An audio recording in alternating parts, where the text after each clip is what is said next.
Selamat pagi Bapak Ibu Saudara. Hari ini kita bersyukur kepada Tuhan bahwa kita bersama-sama hari ini boleh kembali beribadah bersama. Yang biasanya kemarin kita online, tapi hari ini Tuhan berikan kita bisa berkumpul kembali. Dan itu adalah suatu hal yang luar biasa dan membuat kita bahagia gitu. Karena kita bisa bertemu dengan setiap teman kita, setiap jemaat yang ada di tempat ini ya. Sebelum kita memulai ibadah pada pagi hari ini, boleh kita bersatu di dalam doa. Bapa, kami bersyukur Tuhan, terima kasih Bapa, terima kasih Yesus untuk pagi hari yang indah ini Bapa. Ketika Engkau memberikan kami Tuhan suatu penyertaan-Mu Tuhan yang terbaik di dalam hidup kami. Hingga sampai hari ini Tuhan kami tetap dapat Tuhan berkumpul di tempat ini untuk kami melaksanakan ibadah Sabat-Mu Bapa. Kami bersyukur dan kami menghormati Tuhan ibadah Sabat-Mu pada hari ini. Kami bersyukur biar kami percaya Tuhan hanya Roh Kudus-Mu Tuhan yang hadir Tuhan. Hadirat-Mu hadir Tuhan dan kami dipenuhi dengan setiap roh-Mu Bapa. Terima kasih Bapa, terima kasih Yesus, kami mau menyembah, mau memuji-Mu Tuhan. Hanya di dalam nama Tuhan Yesus kami bersyukur. Haleluya, sama-sama kita katakan amin. Bapak Ibu Saudara, boleh saya undang untuk kita bangkit berdiri. Boleh kasih senyuman ke samping kiri kanannya, walaupun tidak terlihat mulutnya tersenyum, tapi matanya terlihat bahwa kita di sebelah kanan kirinya bisa melihat bahwa semuanya tersenyum ya. Wah, amin. Oke, baik, sama-sama kita mulai ibadah pagi ini. Boleh sambil kita bertepuk tangan kepada Tuhan.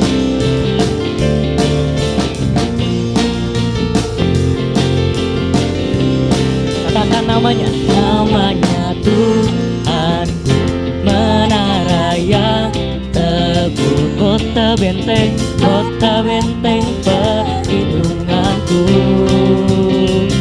Allah yang perkasa, ya Bapa yang tetap. Sebab gunung batu keselamatanku.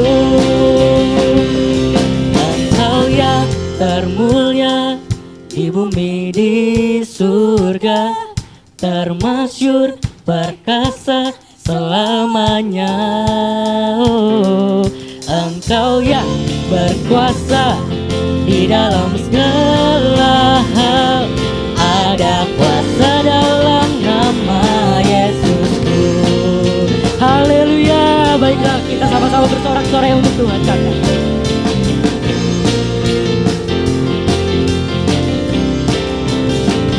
Namanya Tuhan, menara yang teguh, kota benteng kehidupanku. Katakan, sebab Allah yang perkasa, ya Bapa yang tetap. Gunung batu keselamatanku. Engkau yang termulia di bumi di surga, termasyur perkasa selamanya. Oh, Engkau yang berkuasa di dalam segala hal, ada kuasa dalam nama Yesus. Katakan, Engkau yang termulia di bumi di surga, termasyur perkasa selamanya. Engkau yang berkuasa di dalam segala hal, ada kuasa dalam nama Yesusku. Katakan, nama di atas segala nama, atas segala nama, nama yang telah membebaskanku. Sebab segala kuasa tunduk pada nama itu, Yesus Tuhan segala Tuhan. Nama di atas segala nama, nama yang telah membebaskanku. Sebab segala kuasa tunduk dalam nama Tuhan Yesus. Kuasa tunduk pada nama itu, Yesus Tuhan segala raja. Sama-sama katakan, Engkau yang termulia di bumi di surga,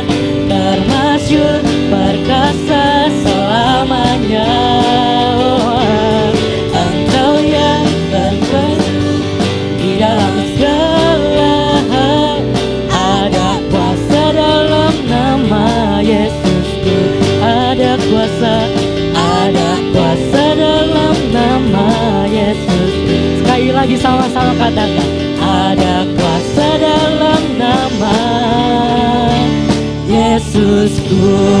Haleluya. Kita berikan sorak yang terbaik untuk Tuhan, katakan haleluya. Baik Bapak Ibu Saudara, silakan duduk di dalam hadirat Tuhan.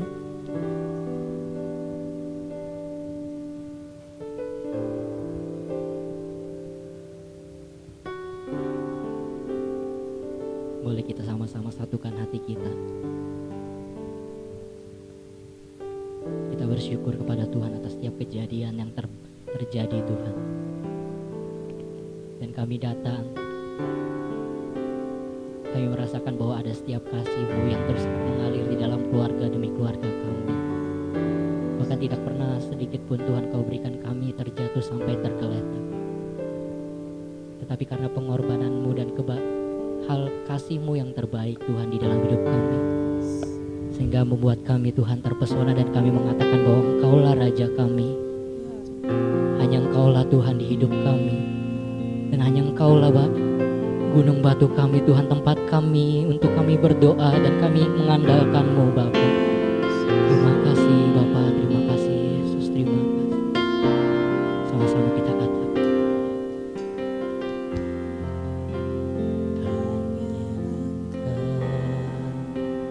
di hidupku Tuhan,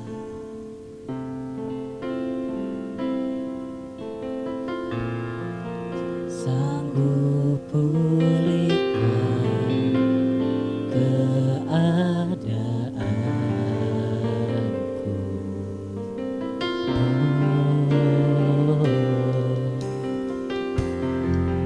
Tak Kau biarkan ku tersesat.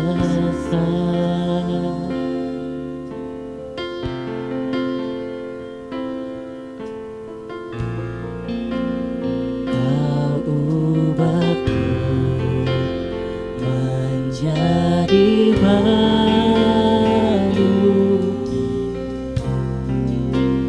Yesus, Engkaulah Raja yang ku puja selamanya.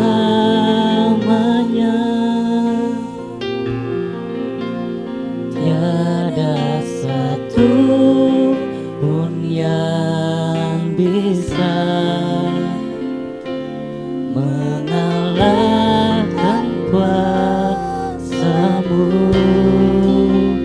Yesus, Engkaulah Raja yang ku puja selamanya.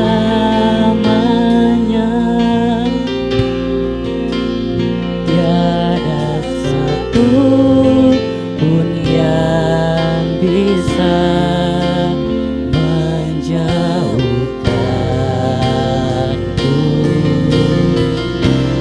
dari kasih-Mu. Sama-sama kita katakan, sebab hanya kepada-Mu Tuhan. Hanya Engkau di hidupku Tuhan. Engkaulah yang sanggup memulihkan keadaan kami Tuhan. Sanggup pulihkan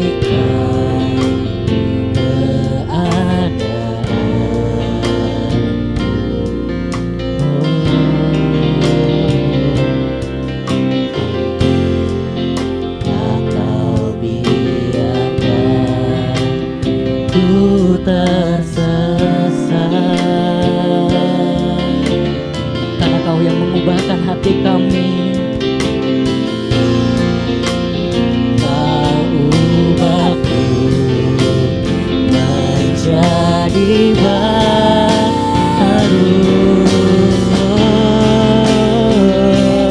Engkaulah Raja yang ku puja selamanya.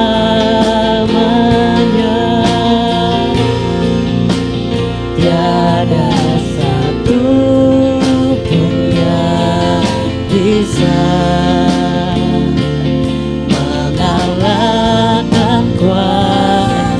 kami panggil Kau Tuhan Yesus.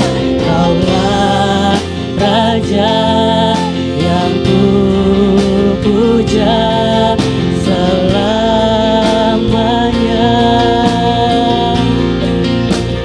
Tiada satu pun yang bisa menjauhkanku dari kasih-Mu. Mari terus katakan, kami katakan, sebab Yesus Kaulah Raja. Oh,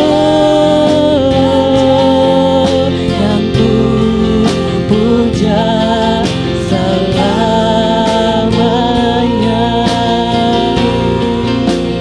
Tiada satu pun yang bisa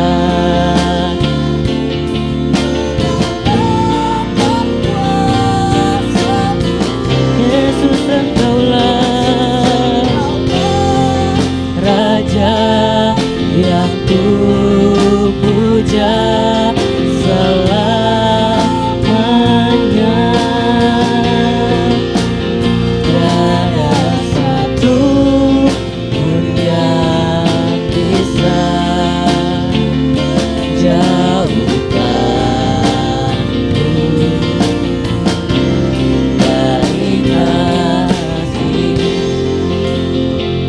Mari kita panggil Dia bersama-sama, kita katakan, Yesus, Engkaulah Raja yang ku puja selamanya.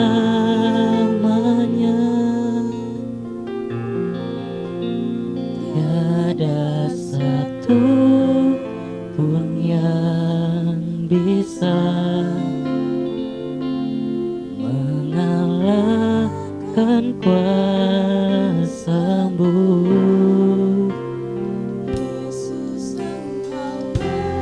Sekarang Kaulah Raja kami yang memulihkan setiap keadaan kami, Tuhan, dan kami bersyukur, kami puja dan kami puji Kau, Tuhan. Tiada satu pun yang bisa menjauhkanku dari kasih. Mari kita terus katakan kepada Tuhan, katakan, Yesus Kaulah Raja.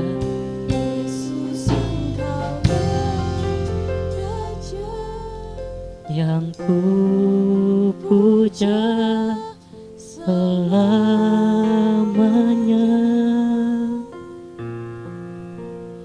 Tiada satu pun yang bisa mengalahkan kuasa-Mu. Dan kami panggil Kau, katakan,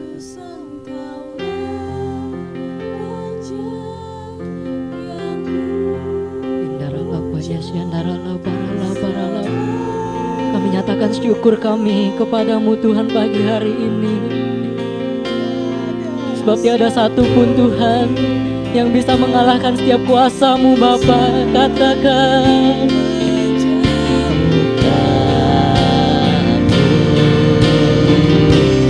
dari kasih. Boleh bangkit berdiri, kita katakan, oh, Yesus, Engkaulah Raja yang ku puja selamanya.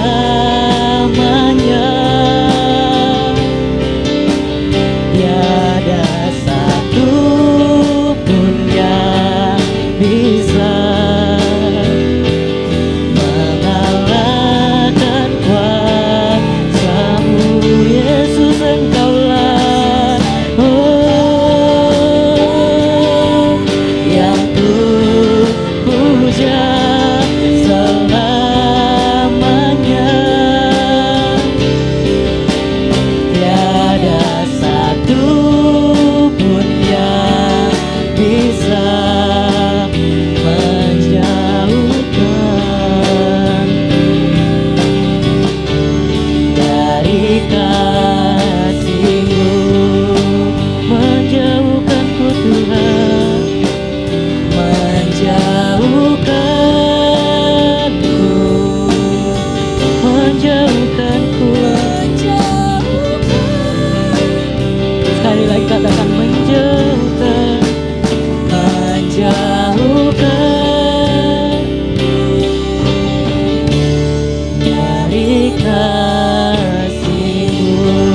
mengadakan setiap pemulihan Tuhan bagi kami.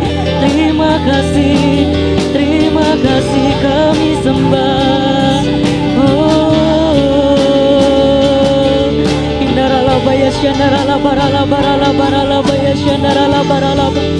Kindaralabaralabaralabaralabaya syandaralabaralabaralabaralabaralabaralaba. Kindaralabaya syandaralabaya syande.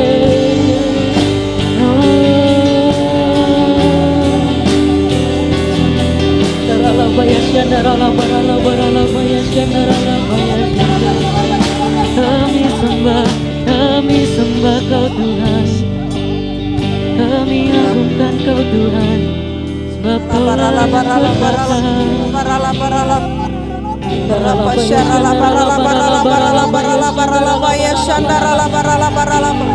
Mari kita naikkan doa Yabes, naikkan pujian ini sebagai sembah, bahwa tidak akan ada malapetaka.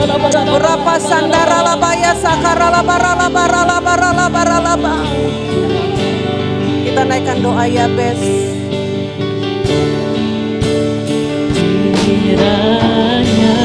Mari naikkan pujian ini dan syukur. Kau memberkati aku berlimpah-limpah. Mari naikkan sebagai syukur kepada Tuhan dan memperluas. Inilah doa kami kepadamu Tuhan. Daerahku, kami katakan bahwa Engkau dan kiranya kami perlu tangan Tuhan. Tangan-Mu menyertai aku dan melindungi aku daripada malapetaka, sehingga kesakitan tidak menimpa aku. Mari naikkan ini sebagai doa, katakan. Kami katakan Tuhan, kiranya tangan-Mu berapa syanda karalabaya sikaralabaralaba. Kami perlu kasih-Mu Tuhan. Kami perlu kekuatan-Mu. Kami percaya tidak ada kegagalan dan kematian, tidak ada kemandulan, bahkan sakit penyakit tidak boleh ambil bagian dari dalam hidup kami. Ngengat, karat dan pencuri, belalang apapun kami katakan, kami tolak di dalam nama Yesus. Kaulah yang menjaga kota benteng, Kau yang memelihara hidup kami. Kami percaya kami diberkati. Segala kutuk kami memutuskannya di dalam nama Yesus. Rabasanda karalabaralaba. tidak menimpa Aku sehingga kesakitan tidak menimpa aku, sehingga kesakitan tidak menimpa aku. Mari sorak-sorai.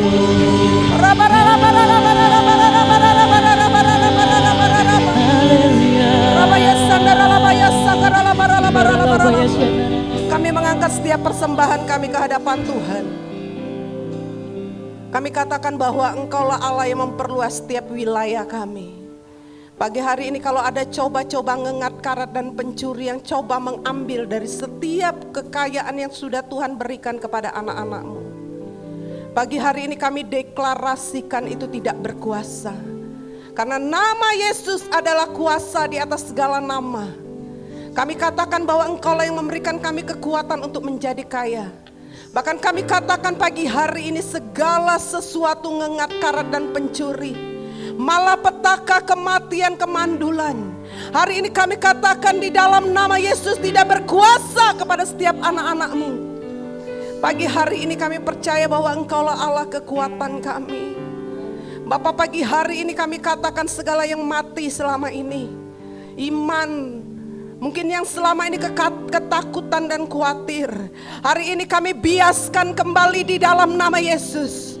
Kami mau katakan bahwa hari ini kami akan menerima tubuh dan darah-Mu sebagai perjanjian yang kekal di dalam hidup kami. Kami juga memerintahkan dari 4 penjuru mata angin, datanglah setiap berkat.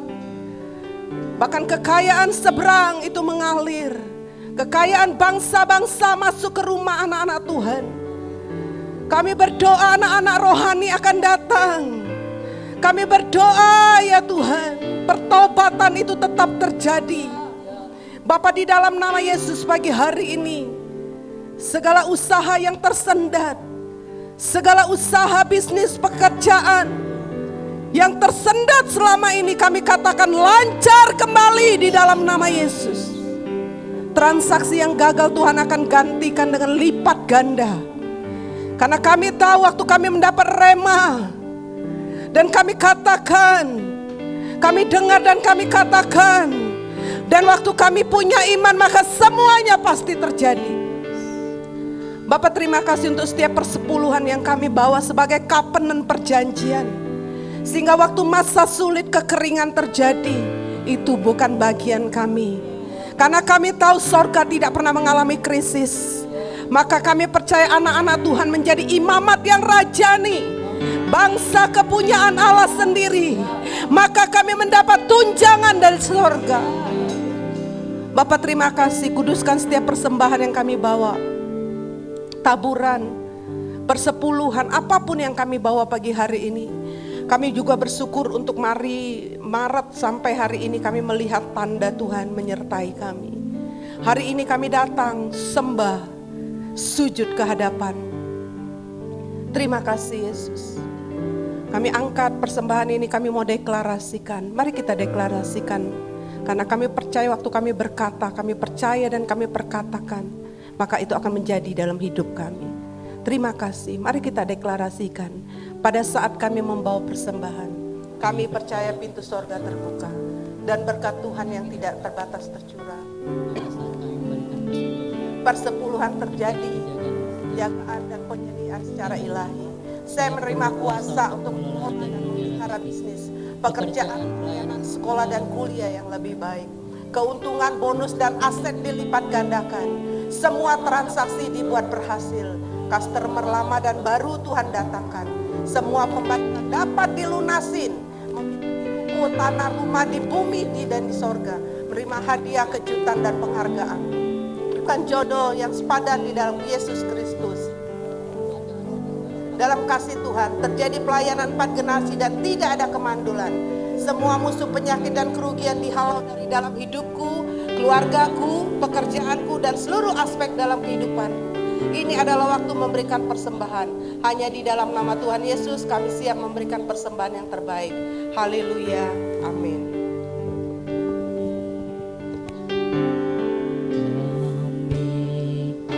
Memuji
Ajaib-ajaib Yesus Tuhan, ajaib Tuhan, ajaib Yesus.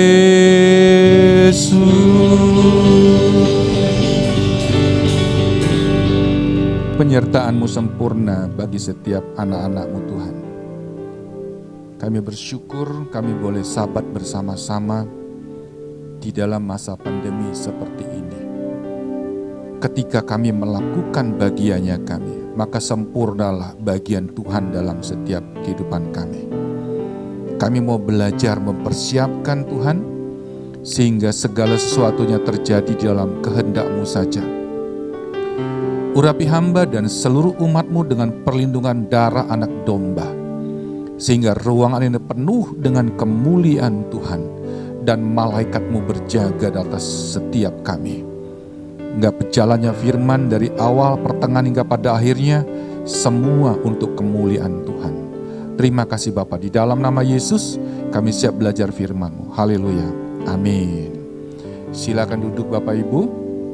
Yang dikasihi Tuhan, puji syukur hari ini kita kembali bisa onsite, bisa tatap muka. Dan saya akan mengajarkan tentang krisis yang ke-8, bagaimana kita mempersiapkan masa-masa ke depan ini untuk satu pekerjaan Tuhan yang besar, ya. Nah, coba kita putarkan film ini sebentar. Ini adalah Tuhan Yesus sendiri yang ngajar kepada kita. Pada waktu itu hal kerajaan sorga seumpama 10 gadis yang mengambil pelitanya dan pergi menyongsong mempelai laki-laki. 5 di antaranya bodoh dan 5 bijaksana. Gadis-gadis yang bodoh itu membawa pelitanya, tetapi tidak membawa minyak. Sedangkan gadis-gadis yang bijaksana itu membawa pelitanya dan juga minyak dalam buli-buli mereka. Tetapi karena mempelai itu lama tidak datang-datang juga, mengantuklah mereka semua lalu tertidur. Waktu tengah malam, terdengarlah suara orang berseru, "Mempelai datang, songsonglah dia!" Gadis-gadis itu pun bangun semuanya lalu membereskan pelita mereka. Gadis-gadis yang bodoh berkata kepada gadis-gadis yang bijaksana, "Berikanlah kami sedikit dari minyak-Mu itu, sebab pelita kami hampir padam." Tetapi jawab gadis-gadis yang bijaksana itu, "Tidak, nanti tidak cukup untuk kami dan untuk kamu. Lebih baik kamu pergi kepada penjual minyak dan beli di situ." Akan tetapi, waktu mereka sedang pergi untuk membelinya, datanglah mempelai itu, dan mereka yang telah siap sedia masuk bersama-sama dengan dia ke ruang perjamuan kawin. Lalu pintu ditutup. Kemudian datang juga gadis-gadis yang lain itu dan berkata, "Tuan, Tuan, bukakanlah kami pintu." Tetapi ia menjawab, "Aku berkata kepadamu, sesungguhnya aku tidak mengenal kamu. Karena itu, berjaga-jagalah, sebab kamu tidak tahu akan hari maupun akan saatnya." Iya. Ini cuplikan tentang film di mana Tuhan Yesus mengajarkan tentang bagaimana kita mesti berjaga-jaga. Jadi inti daripada pengajaran hari ini untuk kita berjaga-jaga. Saya minta next slide tentang skema.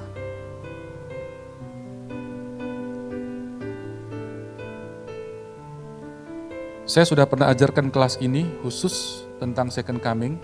Ya, saya akan ulang kembali. Film tadi berkata untuk setiap kita harus berjaga-jaga. Bilang berjaga-jaga. Nah, yang dikasih Tuhan, kalau kita perhatikan gambar ini adalah bagaimana tadi Yohanes katakan ada 5 gadis, satu kelompok gadis yang bijak, satu gadis yang bodoh. Ya. Nah, kita sekarang ada di masa perjanjian yang baru. Ada di sini ya. Nah, ini adalah masa-masa yang paling kritis buat kita.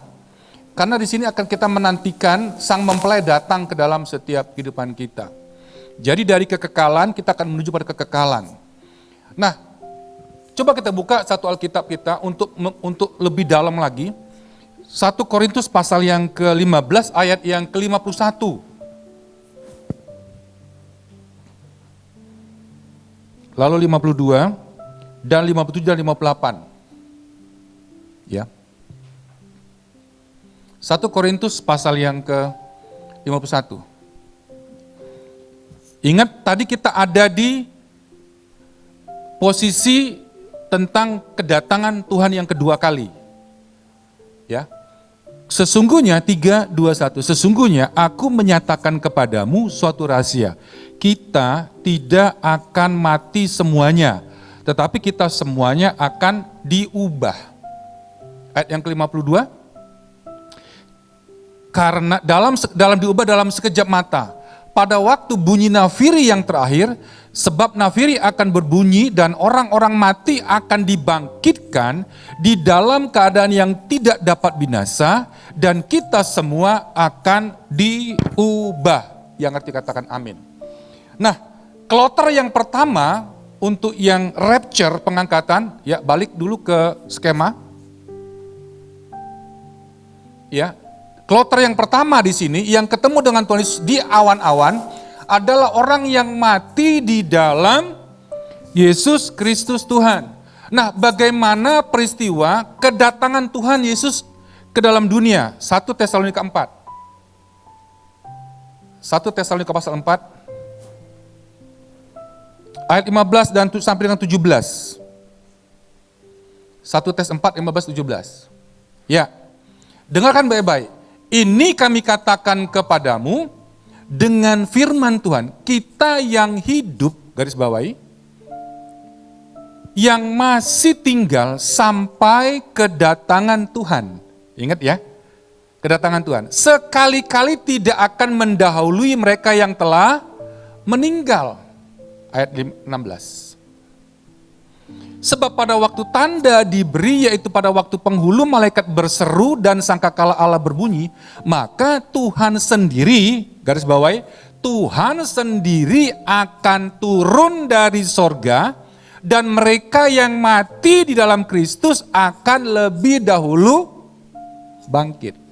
Kalau ini sorga, maaf Tuhan Yesus, kalau ini sorga, maka Tuhan Yesus dari sorga melangkahkan kakinya turun di awan-awan. Cek seperti ini. Kita anggap ini di awan-awan, langit yang ketujuh. Lalu orang yang mati lebih dahulu dalam Kristus, mereka yang akan ketemu dengan Tuhan Yesus kepada peristiwa rapture, pengangkatan. Lalu siapa kloter yang kedua? Kloter yang kedua sudah diberitahu tadi, kita ketemu Tuhan Yesus di awan-awan.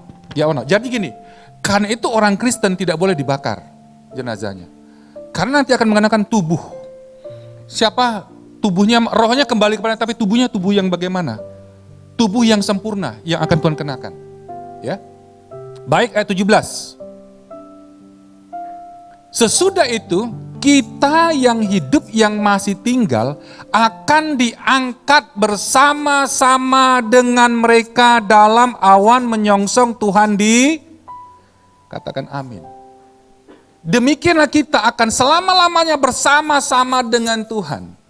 Dan inilah SOP yang Tuhan berikan kepada kita, rahasia yang besar. Saudara yang percaya kepada Dia, maka saudara akan mengalami yang pertama. Kalau saudara sudah mati dalam Kristus, dengar baik, orang Kristen tidak ada sisa kubur. Ketika dia mati dalam Kristus, maka dia dikumpulkan bersama orang-orang kudusnya di langit yang ketiga. Sampai datang nanti Tuhan Yesus datang, lalu ketika Tuhan Yesus datang menyongsong, lalu orang-orang yang mati tadi langsung ketemu dengan Tuhan Yesus di atas. Setelah semua ketemu dengan Tuhan Yesus di atas, baru kita tiba-tiba pakaian kita tinggal semua. Bus, tubuh kita hilang, naik ke atas semua. Pakaian semua tinggal. Kita naik ke atas, kita mengenakan seperti manusia di Eden. Tidak ada mata yang jelalatan lagi. Semua dalam kemuliaan Tuhan ketika ketemu dengan Tuhan Yesus. Ya. Jadi demikianlah kita akan selama-lamanya bersama dengan Dia. Jadi yang ketemu dengan Tuhan Yesus adalah orang yang mati dalam Kristus, lalu kita yang tinggal akan diubahkan seketika, lalu ketemu dengan Tuhan Yesus di awan-awan. Inilah peristiwa ketika rapture, pengangkatan. Dan ketika itu diangkat gereja Tuhan, ketika orang yang mati dalam Kristus juga ketemu dengan Tuhan Yesus, lalu orang-orang yang juga yang bersama-sama kita yang terangkat, yang tertinggal, maka kita akan terangkat ke atas semua orang percaya, lalu setelah itu baru masuk masa aniaya. Ini masa yang paling kritikal yang akan terjadi. Akan terjadi 3,5 tahun pertama, 3,5 tahun ini masa aniaya, itu mengerikan sekali keadaannya. Jadi pastikan saudara tidak masuk di dalam masa aniaya, yang ngerti katakan amin. Nah, untuk itulah kita belajar hari ini, supaya dipersiapkan semua jemaat Tuhan untuk mereka, kalau mereka sudah mati dalam Kristus, puji Tuhan, karena mereka akan ketemu dengan Tuhan Yesus lebih dahulu daripada kita yang tinggal. Ya. Lalu Tuhan mau kita jangan ada masuk di dalam masa aniaya ini. Kenapa? Ini masa yang mengerikan sekali. Orang yang beribadah, orang yang beragama sudah nggak punya kekuatan lagi. Tapi dia mau setiap saudara hari ini ketika ketemu dengan Tuhan Yesus, saudara sudah terangkat semua dalam kemuliaan Tuhan. Yang mau katakan amin. Untuk itulah kita dipersiapkan hari ini, untuk menjadi orang-orang gadis-gadis yang bijaksana. Yang ngerti katakan amin. Ya, selanjutnya nanti kita akan bahas selanjutnya kelas selanjutnya. Tapi hari ini masa di mana kita ada di ujung ini. Kapan waktunya? Kita nggak ada yang tahu. Nah, kita akan belajar hari ini bagaimana supaya kita menjadi orang-orang yang bijaksana. Sehingga ketika dia datang, setiap kita boleh mengalami rapture dan mengalami perjumpaan dengan Tuhan Yesus. Yang ngerti katakan amin. Jadi kalau ada saudaramu yang sudah meninggal dalam Tuhan, dia berbahagia. Kenapa? Wahyu bilang begini, sungguh berbahagia orang yang mati sejak sekarang ini dalam Tuhan. Sebab mereka beristirahat dari segala jerih lelah mereka, sakit penyakit mereka. Mereka semua sudah alami kemerdekaan. Yang ngerti katakan amin. Baik, saya masuk. Ya, oke, Jimmy pasang pelitanya. Lalu pasang 5 garis bijak. Ini kelihatan semua di sini ya. Nah, perhatikan kita baca tadi seperti yang dikatakan oleh Tuhan Yesus, kembali ke dalam Matius pasal 25.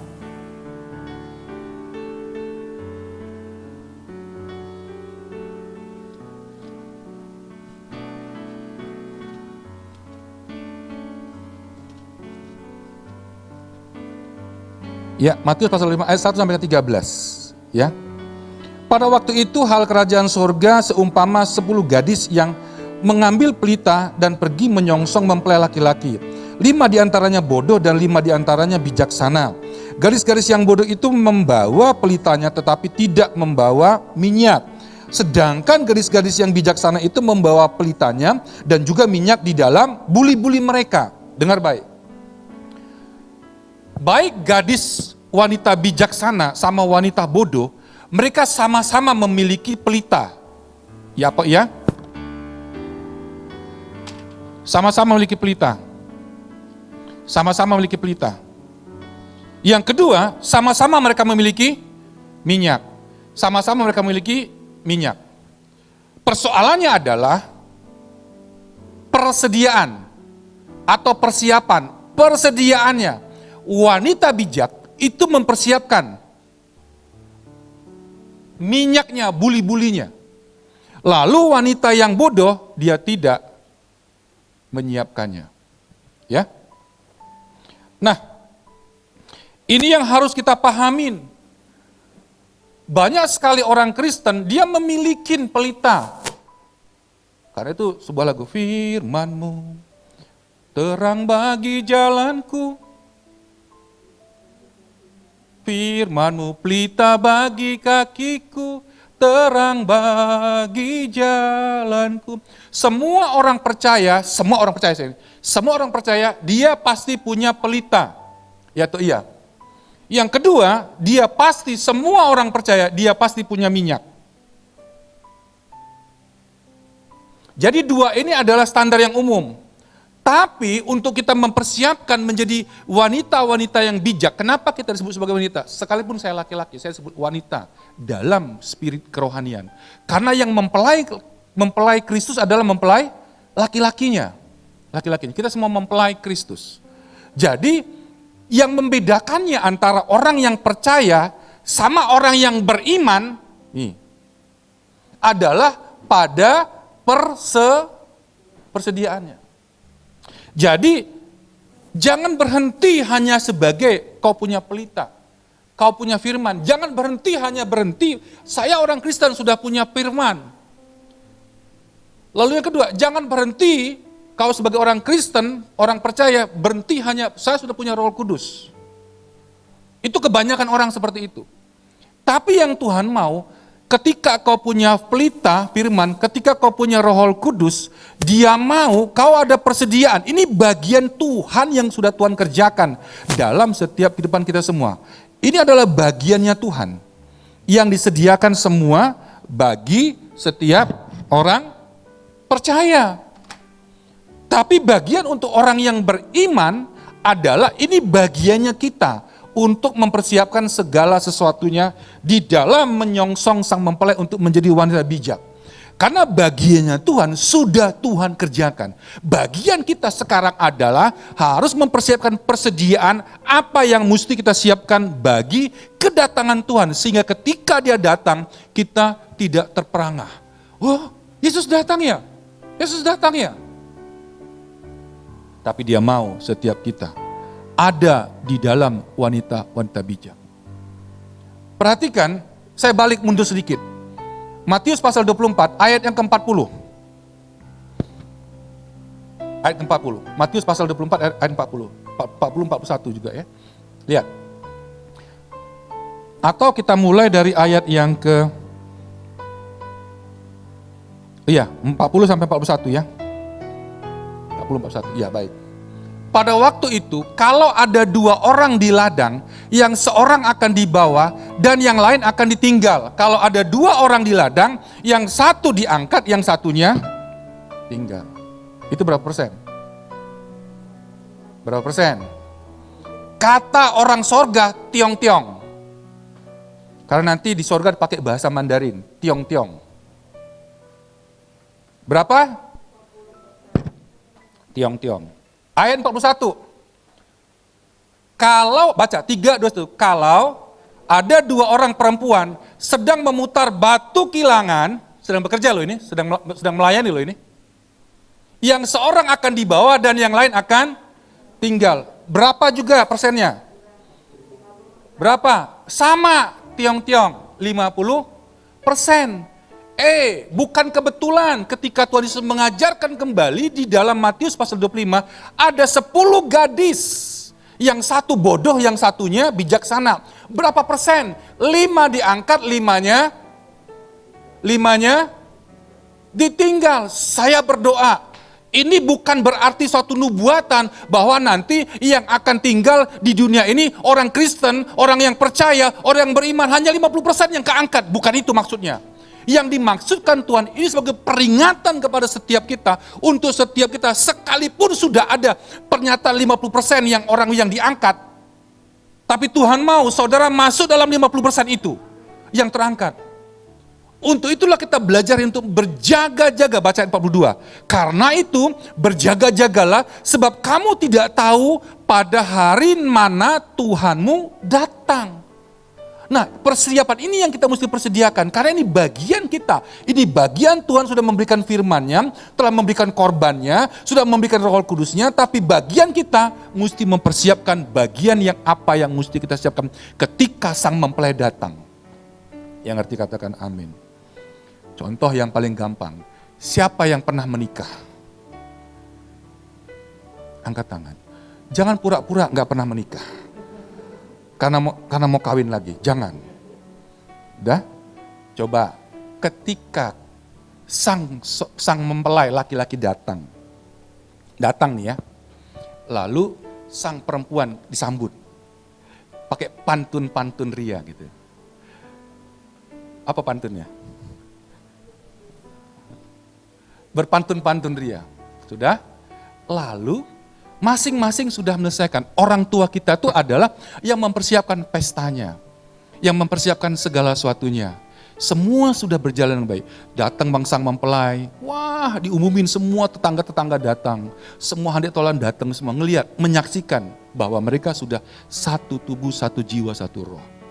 Dan mereka diresmikan untuk menjadi bapak dan ibu. Ya, tetapi ada satu kurangnya. Ketika akan masuk dalam pemberkatan, tiba-tiba cincin kawinnya nggak ada. Sebagai pengikat yang tidak pernah terputus. Ini gara-gara cincin kawin bisa batal. Kalau orang dari Korea Utara lebih serem lagi. Bukan saja cincin gak ada, kalau ulosnya gak ada, itu bisa batal. Bisa batal. Apalagi ada yang jahat, disembunyiin ulosnya itu. Kan mahal sekali ulosnya itu, jutaan itu. Sebagai pengikat untuk diikatkan mereka berdua begini, set begitu. Itu hilang, diambil orang, itu bisa batal. Apakah pihak laki, pihak perempuan, pasti ribut. Nah, persiapan itu perlu yang betul-betul. Jadi ada bagiannya orang tua kita, tapi ada bagian kita yang juga harus mempersiapkan diri untuk kita bisa menyelesaikan tugas kita untuk semua pesta ibadahnya berjalan dengan baik, selesai semua. Nah, demikian juga dengan Tuhan. Bagian Tuhan sudah dikerjakannya. Dia menjadi korban, dia memberikan firman-Nya, tubuhnya, lalu dia memberikan Roh Kudus kepada kita untuk memimpin kita berjalan. Diberikan pada, tapi tiba-tiba kita tidak ada persediaan. Kita nggak mempersiapkan kirbat kita dengan baik. Tuhan katakan berjaga-jaga. Karena semua orang, udah catat, 50% yang ada di tempat tidur tiba-tiba sebagian saja. Dengar baik. Yang saya mau katakan, saya catat di sini. Supaya saya nggak salah. Ada hal tertentu yang tidak dapat diperoleh pada menit-menit terakhir, garis bawahi. Ada hal-hal tertentu yang tidak dapat diperoleh pada menit-menit terakhir. Ayat 8, ayat 9. Matius 25. Gadis-gadis yang bodoh berkata kepada gadis-gadis yang bijaksana, berikanlah kami sedikit dari minyakmu itu, sebab pelita kami hampir padam. Ayat 9. Tetapi jawab gadis-gadis yang bijaksana itu, tidak, nanti tidak cukup untuk kami dan juga untuk kamu. Lebih baik kamu pergi kepada penjual minyak dan beli di sana. Dengar baik. Apa yang saya mau katakan di sini? Ketika kita masuk dalam masa persiapan yang Tuhan katakan, ada hal-hal tertentu yang tidak dapat diperoleh pada menit-menit terakhir. Artinya gini, ada hal-hal yang tertentu yang tidak dapat dipinjam dari orang lain. Yang artinya apa? Artinya setiap orang tidak dapat meminjam sesuatu relasi dengan Allah. Saya ulangi. Setiap orang tidak dapat meminjam sesuatu relasi dengan Allah. Dia harus memiliki relasi, memiliki hubungan dengan Allah bagi dirinya sendiri. Yang ngerti katakan amin. Contoh saya dengan Ibu Mary. Ketika nanti kami bertemu dengan Tuhan Yesus, saya nggak bisa pinjem. Dia kan istri saya Tuhan, dia kan lebih kuat doanya. Lebih kuat doanya. Saya kan nggak bisa doa Tuhan. Kan saya kan suami istri Tuhan, nggak bisa. Hubungan itu nggak ada lagi di situ. Masing-masing kita ketika ketemu Tuhan, tidak ada lagi hubungan pribadi dengan apa yang ada di dunia ini. Tapi setiap saudara akan dituntut sama Tuhan, hubungan relasimu dengan Tuhan. Karena itu 50%, tiong-tiong. Satu ada di kebun, satu diangkat, satu tinggal. Satu ada tempat tidur, satu diangkat, satu ketinggal. Yang 5 garis bodoh, 5 garis, semua 50% diangkat semua. Artinya gini, setiap saudara akan diminta relasimu dengan Tuhan. Yang ngerti katakan amin. Nah, karena itulah dia mau supaya kita, ayat 13, berjaga-jaga, ayat 13. Berjaga-jaga, ya, sebab kamu tidak tahu akan hari manapun akan saatnya datang. Sang mempelai itu datang, kita nggak ngerti kapan datangnya, tapi Tuhan mau persediaanmu ada di situ. Dia mau kau memberikan persiapan yang sungguh-sungguh harus terjadi dalam setiap hidup kita. Coba buka ayat yang ke Ibrani 10 ayat 36.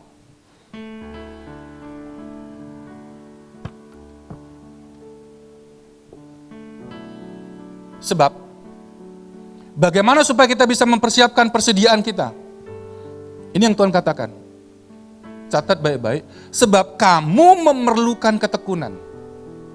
Supaya sesudah kamu melakukan kehendak Allah, kamu memperoleh apa yang dijanjikan itu.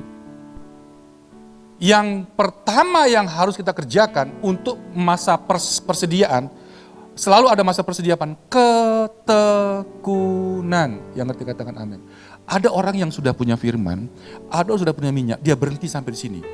Tapi Tuhan mau, sekalipun diproses kau melakukan firman, sekalipun kau diproses karena kuasa Roh Kudus, dengarkan baik-baik, dia mau kau tekun tetap mempersediakan persediaan minyak untuk ketika dia datang, kau harus punya minyak itu di dalam setiap diri kita. Bagian kita adalah bertekun.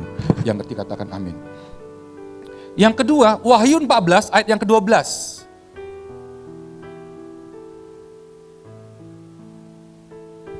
Ya, yang penting di sini ialah ketekunan orang-orang kudus kembali. Yang menuruti perintah Allah dan iman kepada Yesus Kristus. Di bagian sini adalah orang percaya, tapi bagian persediaan adalah orang yang beriman. Yang ngerti katakan amin. Dia mau setiap saudara adalah orang yang beriman, tetap teguh kepada Yesus Kristus. Dijelaskan dengan sungguh-sungguh. Iman sih beriman. Beriman kepada siapa? Alkitab menjawab, hanya beriman kepada Yesus Kristus. Yang ngerti katakan amin. Next slide. Kolose 1 ayat 23. Tadi iman di dalam Yesus Kristus. Sekarang 3, 2, 1. Sebab itu kamu harus bertekun dalam iman, tetap teguh dan tidak bergoncang, dan jangan mau digeser dari pengharapan Injil yang telah kamu dengar dan yang telah dikabarkan di seluruh alam di bawah langit, dan yang aku ini Paulus telah menjadi pelayannya. Catatan yang ketiga, bertekun dalam iman, tetap teguh, dan tidak goncang. Persiapan kita beriman dalam Kristus. Yang kedua, tetap teguh. Yang ketiga, jangan goncang terhadap apapun persoalan yang ada. Sebab di sini akan terjadi pemurnian dalam setiap kehidupan kita. Firman yang kita terima, Roh Kudus yang ada akan selalu menuntun kita, menginsafkan kita dari setiap proses. Karena itu tetap kau beriman kepada Dia, tetap teguh, jangan goncang imanmu. Supaya apa yang menjadi pengharapanmu dalam Tuhan selalu terjadi dalam setiap dirimu. Yang ngerti katakan amin. Sebab apa? Sebab yang Tuhan mau hari-hari ini persiapan kita, persiapan apa yang mesti kita kerjakan. Yang pertama, Lukas 18 ayat yang ke-8. Ini persiapan yang harus kita kerjakan.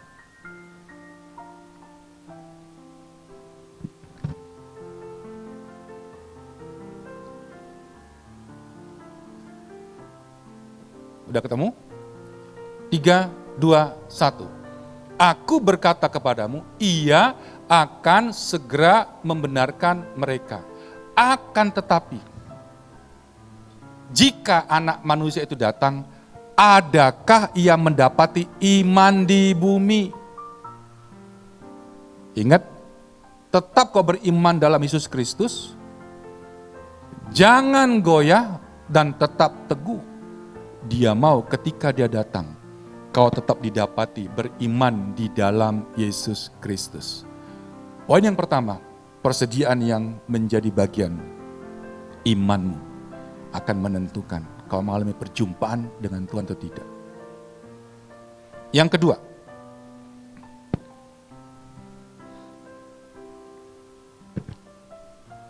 Satu Petrus 2 ayat 5. 1 Petrus 2 ayat 5.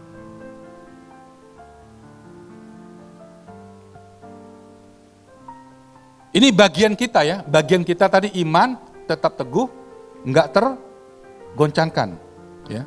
Yang kedua, apa yang mesti kita persiapkan supaya minyak kita selalu ada persediaan? Yang kedua, 3, 2, 1. Dan biarlah ganti kamu saya. 3, 2, 1. Dan biarlah saya juga dipergunakan sebagai batu hidup untuk pembangunan suatu rumah rohani. Bagi suatu imamat kudus untuk mempersembahkan persembahan rohani karena Yesus Kristus berkenan kepada Allah. Yang kedua, Apa yang mesti kita kerjakan? Pastikan hidupmu itu untuk membangun satu dengan yang lain. Yang ngerti katakan amin. Hidupmu itu berguna satu dengan yang lain. Suami berguna buat istri dan anak-anak. Istri berguna juga buat ini. Semua itu menjadi batu hidup. Jangan menjadi batu sandungan. Ada orang mau ngeliat kita tuh rasanya, wih. Itu jadi batu sandungan. Tapi Tuhan mau gini, hidupmu yang setelah menerima firman yang hidup, setelah menerima Roh Kudus, setiap saudara menjadi batu yang hidup, yang menjadi berkat buat banyak orang. Yang ngerti katakan amin. Pastikan hidupmu, persediaanmu, hidupmu itu berguna buat banyak orang. Yang ngerti katakan amin. Lebih dalam lagi, Ibrani 12 ayat 14. Masih tetap poin kedua. Sebelum saya simpulkan poin kedua. Yang pertama, hidupi iman. Yang kedua, Ibrani 12 ayat 14.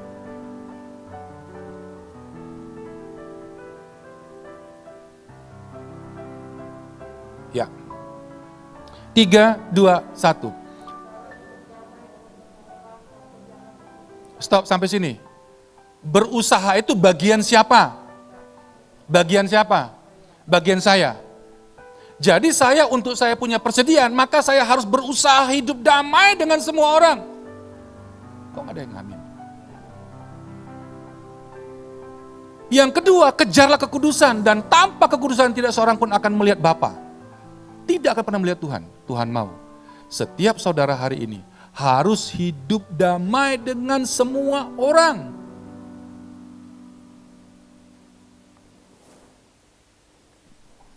Yang masih ada sakit hati, yang masih ada kepahitan, ayo hari ini tiris habis-habis. Tiriskan. Tahir. Karena itu bagian kita. Jadi poin yang kedua apa yang saya mau katakan, setelah engkau beriman, persediaan imanmu ada, ketika didapatin, dia datang, ada iman, maka kau akan dibawanya ke atas. Menjadi mempelai Kristus. Lalu yang kedua, ketika engkau didapatinya kudus hidupmu, berdampak bagi semua orang, kau memberikan damai sukacita, kau akan dibawa juga ke atas. Ketemu dengan Tuhan Yesus. Yang ketiga, 1 Timotius 6, ayat 11. Poin yang ketiga, 1 Timotius 6 ayat 11. 3, 2, 1. Tetapi engkau, hai manusia Allah, jauhilah semuanya itu. Kejarlah keadilan, kejarlah ibadah, kejarlah kesetiaan, kejarlah kasih, kejarlah kesabaran, kejarlah kelemah lembutan. Bagian kita ini yang mesti kita kerjakan. Ya. Sebab apa? Sesungguhnya Alkitab mencatat, hai engkau manusia Allah. Bukan manusia setan. Kalau manusia setan tidak akan pernah ada yang namanya keadilan. Kalau manusia setan tidak ada yang namanya untuk ibadah, nggak ada. Nggak ada kesetiaan, nggak ada kasih, nggak ada kesabaran, nggak ada kelembutan. Tapi hari ini setiap saudara yang beribadah, Tuhan mau kau adalah manusia-manusia Allah. Sebab apa? Sebab di dalam dirimu ada Roh Allah yang akan memampukan engkau untuk mengejar keadilan, untuk selalu beribadah kepada Allah, untuk selalu memiliki kesetiaan dalam pasanganmu, dalam kehidupanmu, dalam pekerjaanmu, dalam bisnismu. Harus ada kasih dan kesabaran dan kelemah lembutan. Yang ngerti katakan amin. Ini 3 bagian ini harus kita kerjakan dalam setiap kehidupan kita untuk kita menyongsong sang mempelai. Poin yang ketiga yang saya mau katakan setelah iman yang hidup, pengudusan, mengejar sesuatu yang baik, damai sejahtera. Yang ketiga adalah memiliki kasih yang sejati. Memiliki kasih yang sejati. 3 hal ini kerjakan. Lalu Pak, kapan dia datang Pak? Saya sudah kerjakan 3 ini, kapan dia datang Pak? Ayat terakhir.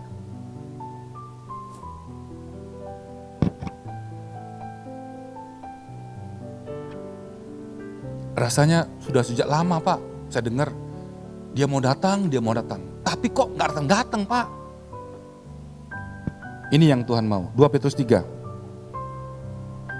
ayat 15.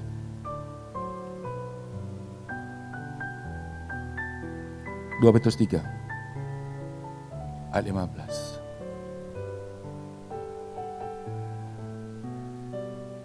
Kalau hari ini dia belum datang, saudara dan saya masih diberi kesempatan untuk kita mengerjakan persediaan yang harus kita kerjakan. 3 hal.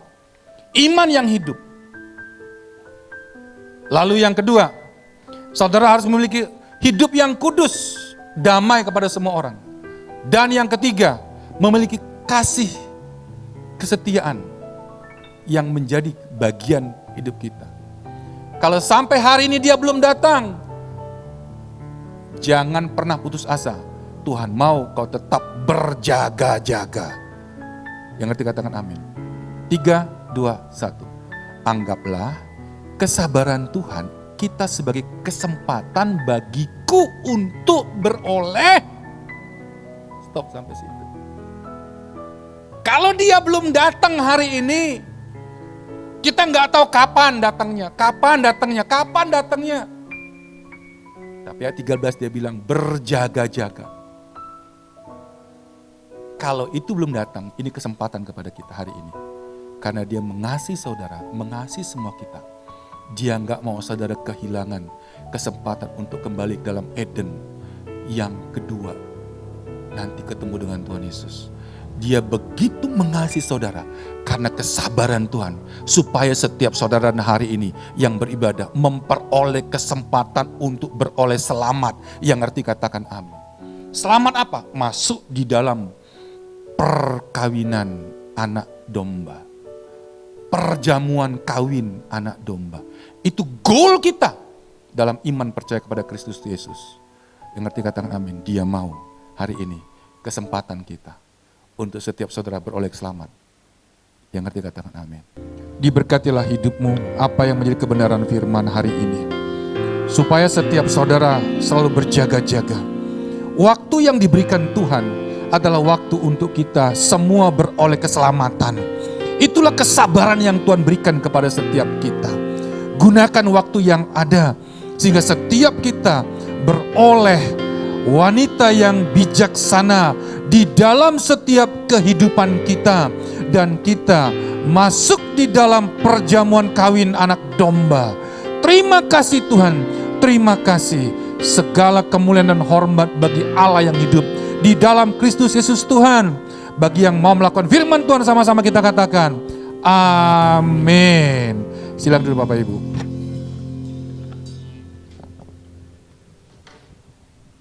Baiklah Bapak Ibu Saudara diberkati dengan firman Tuhan, amin.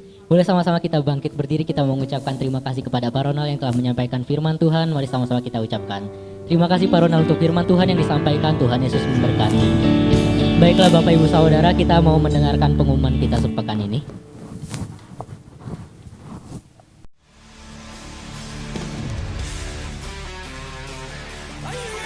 Shalom saudara, apa kabarnya? Senang sekali hari ini bisa bertemu dengan saudara sekalian. Puji Tuhan, hari ini kita sudah bisa kembali beribadah offline di gereja. Nah, hari ini aku dan juga Kodeni akan membawakan pengumuman untuk 1 pekan ini. Mari disimak. Shalom, Carousel YF dan tim kasih diadakan pada hari Selasa pukul 7:30 malam di rumah Pak Andreas.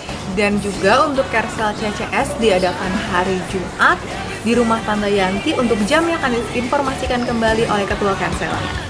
Shalom, Rumah Doa Youth diadakan pada hari Sabtu pukul 3 sore di GBI WTC Permata Cimone. Dan juga ada ibadah youth yang diadakan pada hari Sabtu jam 5 sore di GBI WTC Permata Cimone. Dilanjutkan dengan doa persiapan jam 7 malam, wajib bagi para pengerja dan aktivis untuk hadir.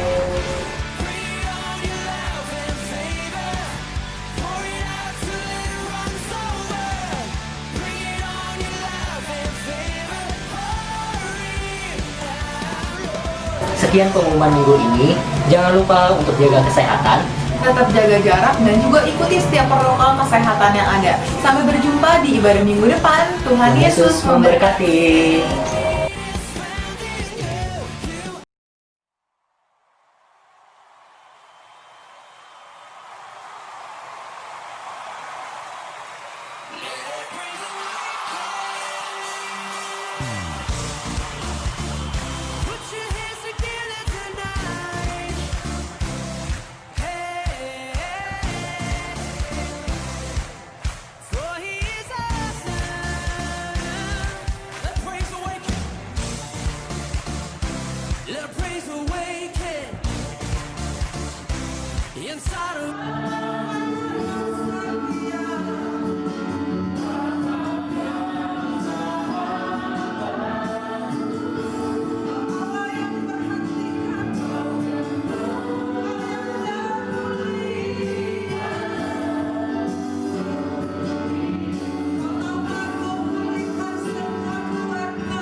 setiap kehidupan kami, maupun dalam setiap pelayanan kami. Kami selalu butuh suara-Mu, kami butuh selalu tuntunan Tuhan. Untuk hari lepas hari kami boleh bersama-sama melayani kota ini Tuhan. Untuk Injil kerajaan-Mu diberitakan. Sampai semua lutut bertekuk dan lidah mengaku Engkaulah Kristus Yesus Tuhan.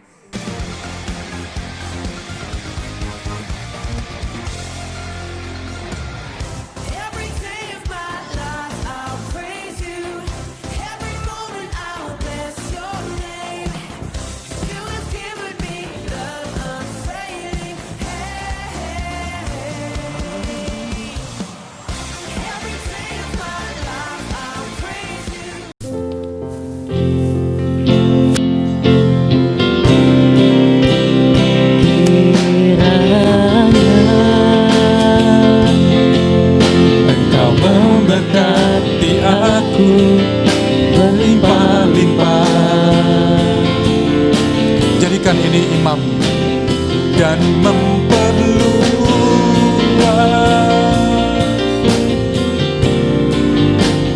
daerahku.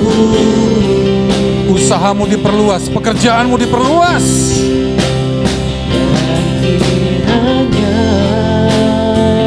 Tangan Tuhan selalu menolong engkau. Tangan Tuhan selalu menopang engkau dimanapun kau berada. Daripada marah petaka, sehingga kesakitan tidak menimpa aku. Katakan amin. Katakan amin. Amin. Katakan amin. Amin. Itulah yang terjadi dalam setiap kehidupanmu. Penyakit sampar, penyakit mular tidak berkuasa. Sebab hari ini darah anak domba, tubuh Kristus telah menunggal dalam dirimu. Jaga bagianmu, lakukan bagianmu. Sebab bagian Tuhan sudah dikerjakan sempurna dalam setiap kehidupanmu. Pulanglah dan kembali beraktivitas. Terimalah berkat yang terbaik daripada Bapa Surgawi. Bapa, di dalam nama Allah Bapa dan Roh Kudus, aku melepaskan berkat atas setiap anak-anak-Mu, dimanapun mereka berada, usaha, pekerjaan, sekolah, pendidikan mereka.